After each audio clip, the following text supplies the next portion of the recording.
الليمون الأسود. طبعا أنا مريض طبيب، أنا مريض قولون سابق، وتعذب من العذاب الأليم أكثر من 10 شهور، وخسرت أكثر من 60,000 لعلاجه. العلاج هذا أبو 60,000 لا فادني وزادني مضاعفات، وشفتوني قبل أسابيع كيف حالتي سيئة جدا. معاناة القولون عذاب شديد، والمرض خبيئة بين العبد وربه. بعد شوي راح نشوف علاجه بالليمون الأسود. هذا الليمون الأسود معروف حق الطبخ، 5 حبات تعطيه ملعقة سكر صغيرة، 10 ملعقتين، 15، 3 ملعق، وهكذا. طحنته وكسرته. الوصفة يقول لك تطلع البذور، من أنا لي يومين ما أطلع البذور ونتيجة ما اختلف شيء، ممتاز.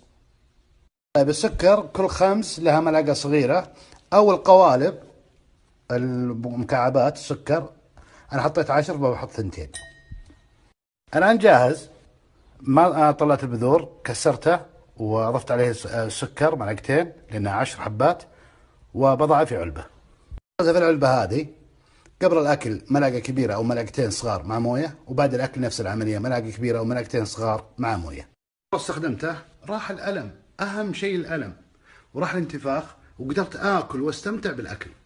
بلغ الإنسان من العلم فهو ما زال جاهل، وما أوتيتم من العلم إلا قليلا. 60,000 وعلاج وعذاب 10 شهور، وأخرتها بريال ليمون.